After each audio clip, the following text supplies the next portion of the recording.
आदर के साथ शहीदों को श्रद्धांजलि दी। भगत सिंह जी, सुखदेव, राजगुरु, उन लोगों को कल के दिन फांसी दी गई थी। उन्होंने देश को आज़ाद कराने के लिए सबसे बड़ी शहादत दी। अध्यक्ष महोदय, मुझे बेहद खुशी है कि वैसे तो हम सब लोग सभी शहीदों को नमन करते हैं, सभी स्वतंत्रता सेनानियों का आदर करते हैं, लेकिन उन सभी स्वतंत्रता सेनानियों में एक तरह से दो चमकते सितारे हैं, बाबा साहब अम्बेडकर और भगत सिंह। दिल्ली सरकार ने ये निर्णय लिया है कि बाबा साहब अम्बेडकर और भगत सिंह जी की तस्वीरें सभी दिल्ली सरकार के दफ्तरों में लगाई जाएंगी। कुछ दिन पहले पंजाब सरकार ने भी ये निर्णय लिया है कि पंजाब सरकार के भी सभी दफ्तरों में भगत सिंह और बाबा साहब अम्बेडकर की तस्वीरें लगाई जाएंगी। जब से ये ऐलान किया गया है, मैं तो सोच रहा था कि हमारे विपक्ष के साथी इसके ऊपर हमें बधाई देंगे, तारीफ करेंगे कि बहुत अच्छा निर्णय लिया गया। शुक्रिया।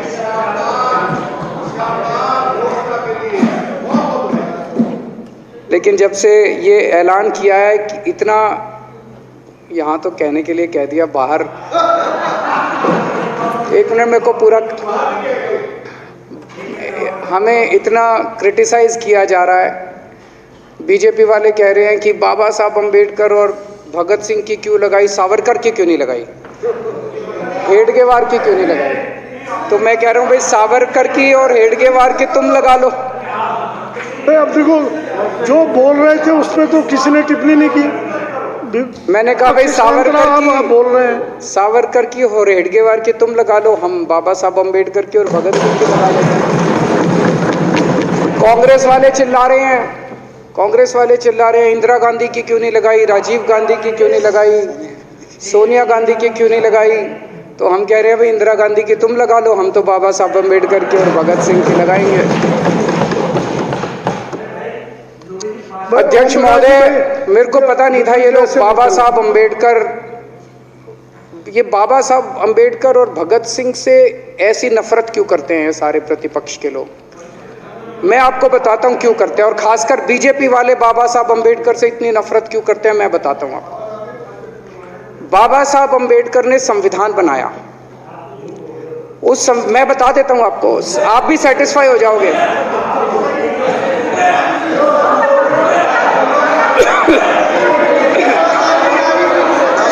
सुन के चले जाना। बाबा साहब का नाम सुनते ही वॉकआउट कर गए। बाबा साहब का नाम भी नहीं सुनना चाहते। बाबा साहब अम्बेडकर का नाम सुनते ही सुन तो लो।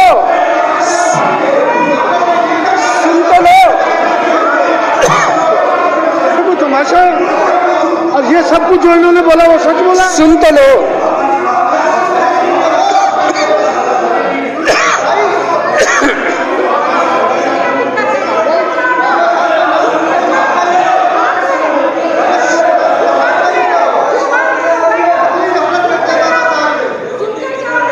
बाबा साहब अम्बेडकर ने, सदस्यों से प्रार्थना कर रहा हूं, अध्यक्ष महोदय, बाबा साहब अम्बेडकर ने, मुख्यमंत्री जी बोल रहे हैं, डिस्टर्ब ना करें प्लीज। नहीं, ये कोई तरीका। सत्य कौन बोल रहा था? सत्य क्या बिजुली जी ने बोला? सब आप बैठ जाइए। अब बाबा साहब अम्बेडकर ने देश का संविधान बनाया। संविधान में लिखा उन्होंने कि भारत के अंदर जनतंत्र होगा। इस जनतंत्र के अंदर चुनाव होंगे। चुनाव में जनता वोट डालेगी। वोट डाल के जनता अपनी सरकार चुनेगी। वो सरकार लोगों के सपनों को पूरा करने के लिए काम करेगी। बीजेपी को ये पसंद नहीं है। बीजेपी नहीं चाहती चुनाव हो। बीजेपी चाहती है कि चुनाव खत्म हो जाए। चुनाव होने ही नहीं चाहिए। चुनाव गंदी बात है इनके हिसाब से। चुनाव गलत बात है इनके हिसाब से। एमसीडी के अंदर 15 साल इन्होंने जम के लूटा। लूटने के सारे दुनिया के रिकॉर्ड तोड़ दिए। गिनीज बुक वालों की मीटिंग चल रही है कि हम भारतीय जनता पार्टी का नाम आने वाला है गिनीज बुक के अंदर, एनसीडी का और बीजेपी वालों का। शानदार इन्होंने परफॉर्मेंस किया है। 15 साल के अंदर इन्होंने लूटने में कोई कसर नहीं छोड़ी। लूटने के बाद जब जनता में त्राही त्राही मच गई, लोग दुखी हो गए 15 साल के इनके शासन के बाद, और जनता ने मन बना लिया कि इस बार इनको मजा चखाएंगे और गुस्सा जाहिर करेंगे। चुनाव आयोग ने ऐलान कर दिया कि हम आज शाम को 5 बजे 9 तारीख को 9 मार्च को शाम को 5 बजे आज चुनाव की डेट्स की घोषणा की जाएगी। 4 तारीख को प्रधानमंत्री के दफ्तर से फोन जाता है, चिट्ठी जाती है चुनाव कमिश्नर को, चुनाव रद्द कर दो। पूरी दुनिया के अंदर आज तक ऐसा नहीं होगा कि प्रधानमंत्री सीधे सीधे चुनाव कमिश्नर को फोन करके और चिट्ठी लिख के कहते हैं कि चुनाव रद्द कर दो। इसलिए ये नफरत करते हैं बाबा साहब अम्बेडकर से। ये कहते हैं बाबा साहब अम्बेडकर नहीं होता तो जनतंत्र नहीं होता इस देश के अंदर। कल एक बीजेपी का बड़ा नेता मिला, बोला जी मैंने तो अपने बीजेपी के बड़े नेताओं को बोल दिया ये चुनाव का चक्कर छोड़ो, एमसीडी में भी एनडीएमसी जैसा कर दो। मैंने कहा इसका क्या मतलब? वो बोले जैसे एनडीएमसी में चुनाव ही नहीं होते, एनडीएमसी में केंद्र सरकार नॉमिनेट कर देती है, बोले जी एमसीडी में भी यही हो जाना चाहिए। अध्यक्ष महोदय, इनका बस चलना इस देश के अंदर सारे राज्यों में और देश में चुनाव कराना बंद कर दें ये लोग।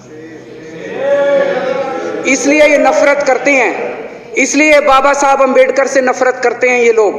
बाबा साहब अम्बेडकर चुनाव की प्रक्रिया रख के गए थे, इनका बस चले तो ये चुनाव कराना बंद कर दे। कह रहे हैं हम तीनों एमसीडी को यूनिफाई करना चाहते हैं। अरे 7 साल थे तुम्हारे पास, सो रहे थे क्या 7 साल से? कहां थे तुम लोग 7 साल से? क्यों नहीं तुम लोगों ने क्यों नहीं तुम लोग यूनिफाई करने के लिए पैसे चाहिए? क्यों नहीं तुम लोगों ने यूनिफाई किया 7 साल से? चुनाव के 1 घंटे पहले तुम लोग चिट्ठी लिख रहे हो, अब सो के जागे हो कि अब यूनिफाई करोगे। तो यूनिफाई नहीं करना, चुनाव टालने हैं, क्योंकि हार रहे हैं। मेरी हाथ जोड़ के विनती है, हार जीत लगी रहती है। कभी ये पार्टी हारती है, कभी वो पार्टी हारती है, कभी आज बीजेपी हारती है, कभी आम आदमी पार्टी भी हारती है, कभी कांग्रेस हारती है। देश बड़ा है, देश की सोचो। आज आम आदमी पार्टी है, कल आम आदमी पार्टी हो सकता ना हो। आज बीजेपी है, कल बीजेपी हो ना हो। आज केजरीवाल है, कल केजरीवाल नहीं होगा। आज मोदी जी हैं, कल मोदी जी नहीं होंगे। कोई बड़ा नहीं है, देश बड़ा है, मुल्क बड़ा है, कौम बड़ी है, समाज बड़ा है। देश को नहीं झुकने देना, देश को नहीं टूटने देना, देश को नहीं किसी भी हालत में देश पे आंच नहीं आनी चाहिए। ये लोग देश के साथ खिलवाड़ कर रहे हैं, ये लोग संविधान के साथ खिलवाड़ कह रहे हैं। हम यूनिफाई करना चाहते हैं। इन्होंने एक चिट्ठी लिख दी चुनाव आयोग को कि हम तीनों एमसीडी को यूनिफाई कर रहे हैं, इसलिए चुनाव टाल दो। चुनाव आयोग ने चुनाव टाल दिया। कल को दिसंबर में गुजरात के चुनाव हो रहे हैं। अब जनता कह रही है ये गुजरात हारेंगे। अब अगर ये गुजरात हारेंगे तो ये 10 दिन पहले चिट्ठी लिख देंगे चुनाव आयोग को कि भाई हम गुजरात को और महाराष्ट्र को एक कर रहे हैं, इसलिए गुजरात के चुनाव टाल दो। गुजरात के चुनाव टल जाएंगे। अगली बार ये लोकसभा हारेंगे, चिट्ठी लिख देंगे जी ये पार्लियामेंट्री फॉर्म ऑफ सिस्टम बड़ा खराब है, हम प्रेसिडेंशियल फॉर्म ऑफ सिस्टम ला रहे हैं, संविधान बदल रहे हैं, चुनाव टाल दो। चुनाव टल जाएंगे। ये क्या मजाक बना रखा है इन्होंने, नौटंकी कर रखी है इन्होंने। भारत जनतंत्र है, देश ये बर्दाश्त नहीं करने वाला जो इन्होंने नौटंकी कर रखी है। कहते हैं हम दुनिया की सबसे बड़ी पार्टी हैं, हम तो जी दुनिया की सबसे छोटी पार्टी हैं। फिर भी डर गए तुम लोग।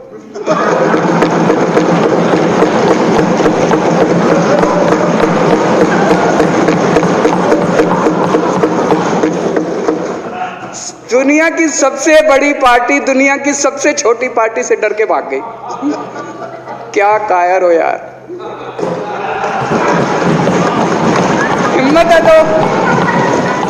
हिम्मत है तो चुनाव लड़के दिखाओ बीजेपी वालों, मान जाएंगे तुम। हिम्मत है तो चुनाव लड़के दिखाओ। कहते हो 56 इंच का सीना है, नहीं तो मान लो 56 इंच का सीना नहीं है, झूठ। नहीं तो मान लो कुर्ते के नीचे 56 इंच का सीना नहीं है, झूठ है ये।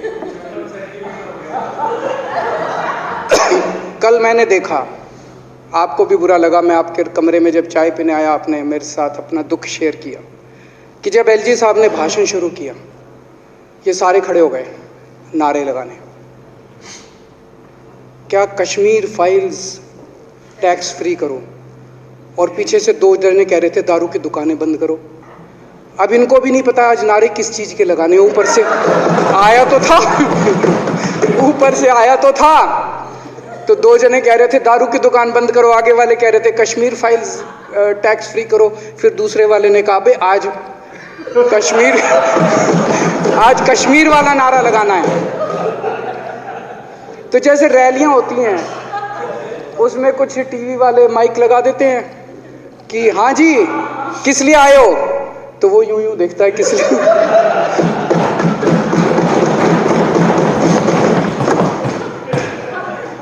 क्या हाल बना दिया इनका। इसलिए थोड़ी राजनीति में आया था, इसलिए थोड़ी राजनीति में आए थे। एक पिक्चर आई थी बंटी और बबली, उस पिक्चर में एक सीन था, कुछ लोग एक नेता के घर के सामने जाते हैं, हमारी मांगे पूरी करो, हमारी मांगे पूरी करो। नेता बाहर आता है, कहता है क्या मांगे हैं, तो सारे एक दूसरे की तरफ, उनको पता ही नहीं क्या मांगे। आज सारे देश की सारी भारतीय जनता पार्टी एक पिक्चर के पोस्टर लगा रही है गली गली में जाके। पूरी सारी भारतीय जनता पार्टी देश में एक पिक्चर के पोस्टर लगा रही है। इसलिए राजनीति करने आए थे? पिक्चरों के पोस्टर। अपने बच्चों को क्या जवाब दोगे? घर जाके बच्चे पूछेंगे पापा क्या काम करते हो? पिक्चरों के पोस्टर लगाता हूं।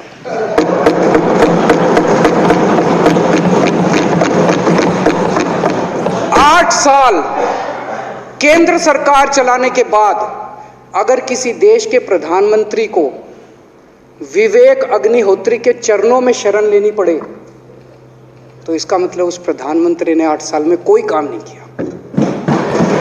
8 साल खराब कर दिए। बताओ, विवेक अग्निहोत्री के चरणों में उनको शरण लेनी पड़ रही है, बचा लो बचा लो बचा लो। अगर किसी प्रधानमंत्री को कह रहे हैं कश्मीर फाइल्स टैक्स फ्री करो, अरे यूट्यूब पे डाल दो, फ्री हो जाएगी। टैक्स फ्री क्यों करा रहे हो? इतना ही तुमको शौक है, विवेक अग्निहोत्री को बोलो यूट्यूब पे डाल देगा, सारी पिक्चर फ्री है, सारे जने देख लेंगे एक ही दिन के अंदर। टैक्स फ्री की क्या जरूरत है? यूट्यूब पे क्यों नहीं डाल? कल एक मैंने अखबार में पढ़ा, हरियाणा के अंदर एक भारतीय जनता पार्टी का ही एक एमएलए था, उसने कहा आज मैं पार्क के अंदर इसकी फ्री स्क्रीनिंग करूंगा।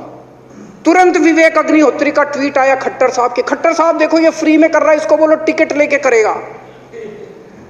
भाई साहब, कश्मीरी पंडितों के नाम पे कुछ लोग करोड़ों रुपए कमा रहे हैं और तुम लोगों को पोस्टर लगाने का काम दे दिया। आंखें खोलो, क्या कर रहे हो तुम लोग? वो करोड़ों कमा गया, कश्मीरी पंडितों के नाम पे करोड़ों कमा गया और तुम लोग पोस्टर लगाते रह गए। क्या हाल बना दिया तुम लोगों का यार। आंखें खोलो तुम लोग।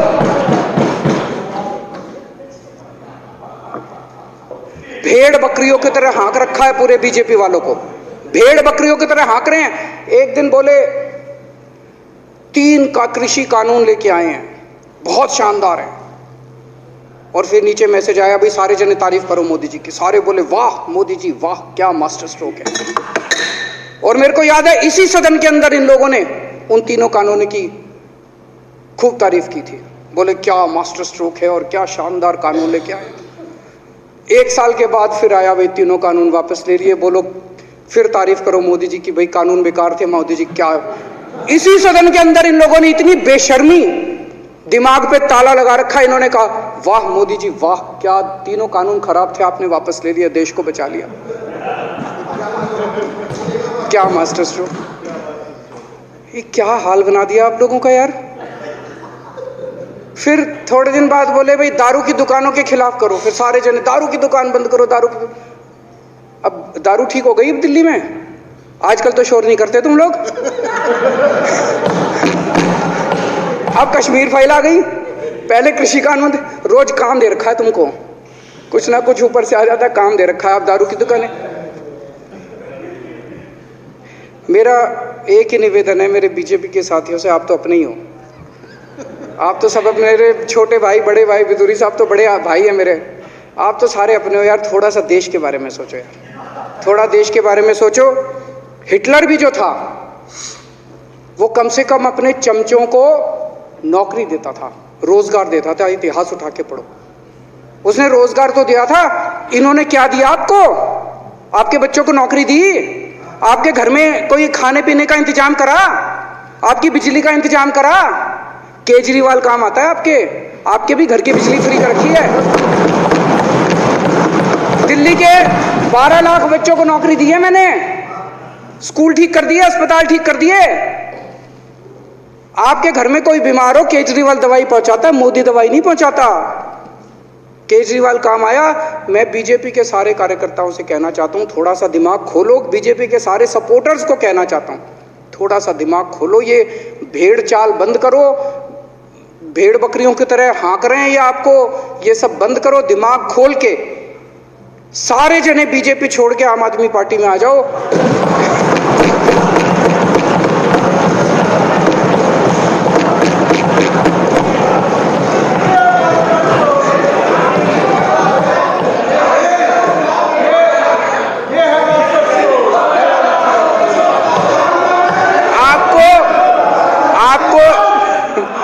आपको इज्जत मिलेगी, सम्मान मिलेगा। आपसे कतई झूठे नारे नहीं लगवाएंगे। राष्ट्र निर्माण में आपको साथ लेंगे हम, राष्ट्र निर्माण करेंगे आपके साथ मिलकर। ये पोस्टर भी नहीं लगवाएंगे झूठी फिल्मों के। और जो भी करना हो, कम से कम यार ये पिक्चर का प्रमोशन करना तो बंद करो। ये गंदे लगते हो तुम लोग, अच्छी शोभा नहीं देता आप लोगों को। यार आप अच्छे आदमी हो, कुछ करने आए थे राजनीति में, कहाँ पिक्चर के पोस्टर और प्रमोशन करने में लगा दिया। कल एलजी साहब की स्पीच पूरे देश ने सुनी। एलजी साहब को एक तरह से केंद्र सरकार का नुमाइंदा माना जाता है। एलजी साहब ने भी हमारी सरकार की कितनी तारीफ करी। 50% जीडीपी 5 साल के अंदर बढ़ गया। भारत में आज तक कभी किसी राज्य का नहीं बढ़ा। इतने शानदार काम दिल्ली सरकार ने किए हैं कि केंद्र सरकार द्वारा नियुक्त एलजी साहब ने भी दूसरी सरकार की, आम आदमी पार्टी की सरकार की भूरी भूरी शब्दों में तारीफ की। मैं एलजी साहब का बहुत बहुत शुक्रिया अदा करना चाहता हूं और इस धन्यवाद प्रस्ताव का समर्थन करता हूं।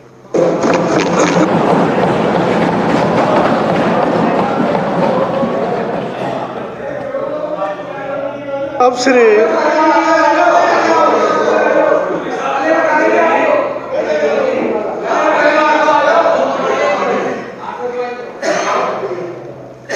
श्री गोपाल राय जी, माननीय विकास मंत्री द्वारा प्रस्तुत धन्यवाद प्रस्ताव पर सदन के सामने है। माने कि यह सदन उपराज्यपाल द्वारा दिनांक 23 मार्च 2022 को विधानसभा में दिए गए अभिभाषण के लिए उनके प्रति हार्दिक आभार प्रकट करता है। यह प्रस्ताव सदन के सामने है।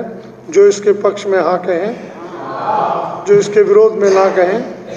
हाँ पक्ष जीता प्रस्ताव पारित हुआ। माननीय उपराज्यपाल महोदय को इसकी सूचना दे दी जाएगी। जो सदस्य कल दिनांक 25 मार्च, ये इसलिए है कि बजट 25 मार्च को पहले पेश होना था, हमारे 280 नहीं लगे थे। आज 280 हम लगा सकते हैं। शाम 6 बजे तक नोटिस शाखा कमरा नंबर 46 में अपने नोटिस 280 के लिए दे सकते हैं। शाम 6 बजे तक खुला रहेगा। अब सदन की कार्रवाई शुक्रवार दिनांक 25 मार्च 2022 नहीं अब एमएलए है आरएसएस के बारे में ऐसे शब्दों का इस्तेमाल किया तो नहीं होना चाहिए। तो मैं आपसे ये आग्रह करूंगा कि उन शब्दों को जरूर डंडा वही लगाएंगे।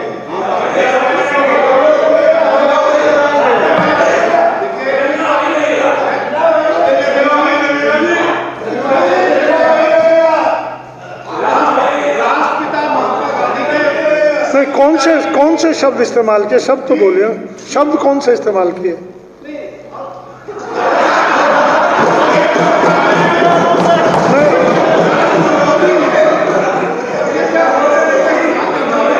अगर कोई ऐसा शब्द इस्तेमाल हुआ है, आरएसएस देश विरोधी है, उसको हटा देते हैं बस। अब सदन की कार्रवाई शुक्रवार दिनांक 25 मार्च 2022 को पूर्वाह्न 11 बजे तक के लिए स्थगित की जाती है। बहुत बहुत धन्यवाद।